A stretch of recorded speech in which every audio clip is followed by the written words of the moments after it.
Hello! Morning folks, it's us again. It's Ecology Matters. I'm Pat. I'm Jeanette. And today we're looking for reptiles. Let's head off into the undergrowth and see what we can find.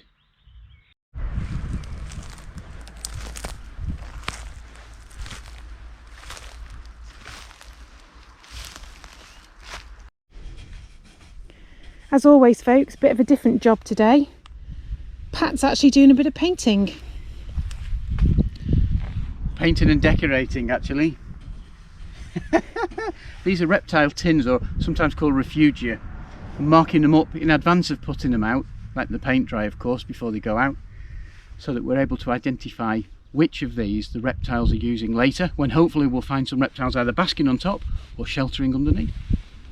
Good stuff. I'm glad you're doing that and not me. I'd be covered in paint already. Okay, the paint's dry, time to put them out.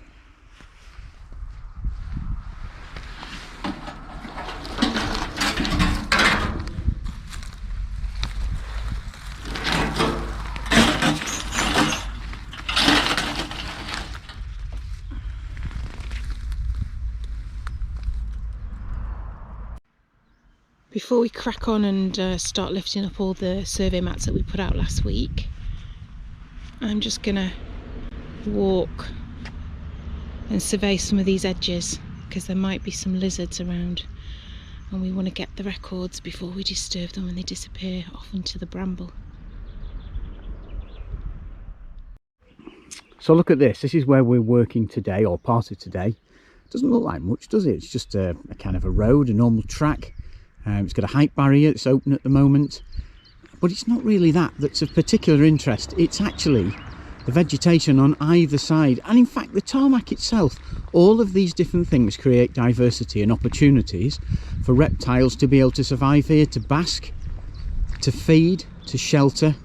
If you just look at all this stuff on the side here, even though we've got a lot of buddleia and other species, it's actually of high value for reptiles. There's lots of opportunities here for their food to accumulate and for them to feed effectively, and also to shelter, to seek shade when they want to cool down, and to bask in warmer areas when they want to regulate the body temperature a little bit more. Just have a look on the side of the path here and see what we've got. It's kind of slate and shingle, ideal for reptiles to gain solar energy when they're looking to warm up in the morning or on cooler days. Like today, it's pretty cold this morning, only about sort of 10 or 11 degrees C. It's very tempting to sort of come straight up to these mats and have a quick look underneath. Always keen to see if there's anything there, but it's actually better to just stand back for a bit, have a check around the immediate area, and also check on top of the mats before we do any checks underneath.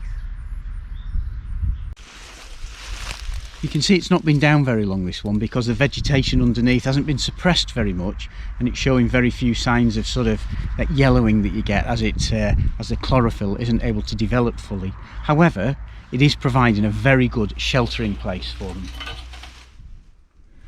Now, in addition to the pressed metal sheets, we're also using a bit of roofing felt, mainly because we had it spare and we thought we'll put as many down as we can.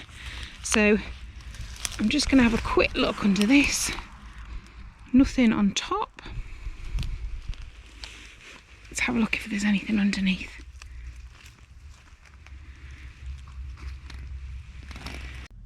Pat's just called me over. I think he might have found something. Let's go and have a quick look. It's a female slow worm underneath a tin on the south facing slope. Lots of records of reptiles in this area. We found slow worm today so far, but we also know that there's grass snake, adder and common lizard too. So that's the reptile survey in the bag. Now we're off to see if there's any bats. Something else to do for the rest of the day. It's a fantastic day here in Wales. Look forward to seeing you soon, folks. This is Ecology Matters. I'm Pat. And I'm Jeanette. See you next time.